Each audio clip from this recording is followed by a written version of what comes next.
Hi hello welcome back to Mantra 5 news. ICC champions trophy 2025కి పాకిస్తాన్ పర్యటనకు team India ఎందుకు no చెప్తుంది? అసలు పాకిస్తాన్లో ఛాంపియన్స్ ట్రోఫీ పెడితే భారత్ బీసీసీఐ ఎందుకు పాకిస్తాన్ వెళ్ళము అని గట్టిగా చెప్తుంది? ప్రపంచ దేశాలు సైతం పాకిస్తాన్లో ఎలాంటి క్రీడలు ఆడడానికి ముందుకు రావడం లేదు. పాకిస్తాన్లో భద్రత లోపం ఎందుకు ఏర్పడింది? ఇవన్నీ మీకు తెలియాలి అంటే ఈ వీడియోని పూర్తిగా చూడండి. ప్రపంచ కప్పు అన్ని దేశాలకి ఎంత ముఖ్యమో అలాగే పాకిస్తాన్కి, భారతదేశానికి ఈ యొక్క ఛాంపియన్స్ ట్రోఫీ కూడా అంతే ముఖ్యం.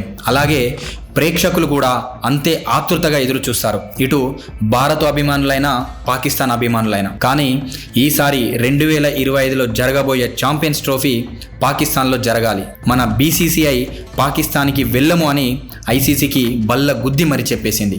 ఎందుకు అంటే క్రికెట్ అభిమానులు షాక్ అయ్యే కారణాలు బలంగా ఉన్నాయి. 2029 మార్చిలో శ్రీలంక పాకిస్తాన్ టూర్కి వెళ్ళింది.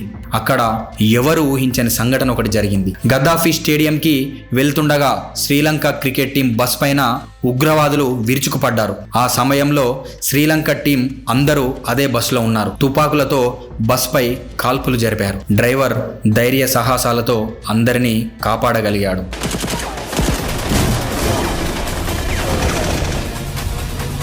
పోలీసులు, బాడీగార్డులు చాలా పోరాటం చేశారు. కొందరు పోలీసులు కూడా మరణించడం జరిగింది. జయవర్ధనే సంగార్కర్కి గాయాలయ్యాయి.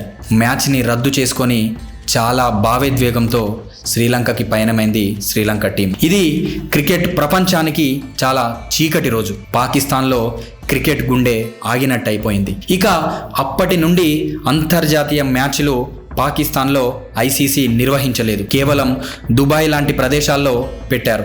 ఎందుకు అంటే అక్కడ ఖచ్చితంగా పాకిస్తాన్ తప్పిదం, భద్రతా వైఫల్యం కనిపిస్తుంది. పాకిస్తాన్లో ఉగ్రవాదులు యథేచ్ఛగా ఉంటున్నారని, ఉగ్రవాదులకి నీడలా పాకిస్తాన్ ఉంటుందని భారతదేశం ఎప్పటి నుండో మాట వినిపిస్తూనే ఉంది. కానీ పాకిస్తాన్ ఈ యొక్క నిజాన్ని మాత్రం ఎప్పుడు ఒప్పుకోలేకపోతుంది.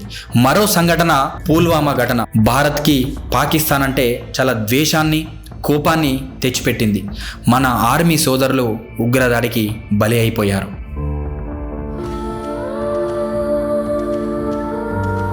ఇదంతా జరిగింది కాబట్టే బీసీసీఐ కరాఖండిగా మేము పాకిస్తాన్లో ఆడము అని ఐసీసీకి, పాకిస్తాన్ క్రికెట్ బోర్డుకి చెప్పేసింది. కానీ ఈ విషయంలో పాకిస్తాన్ తన వైఖరిని మార్చుకోవడం లేదు.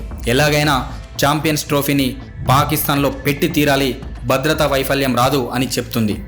ఒకవేళ ఇక్కడ టోర్నీ జరగకపోతే మేము టోర్నీ నుండి వైదొలుగుతామని బెదిరిస్తుంది.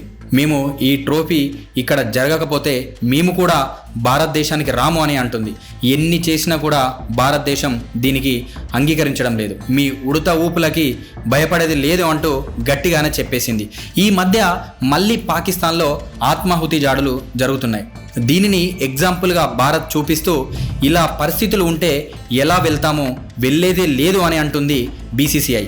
మన కేంద్రం కూడా పాకిస్తాన్ వెళ్ళే ప్రసక్తే లేదు అని చెప్పేసింది. భారత అభిమానులు కూడా మ్యాచ్ కంటే మన ప్లేయర్స్ భద్రతే ముఖ్యమని సపోర్ట్ చేస్తున్నారు. ఈసారి ఛాంపియన్స్ ట్రోఫీ దుబాయ్ కానీ, అబుదాబిలో కానీ నిర్వహించాలని ఐసీసీ చూస్తుంది.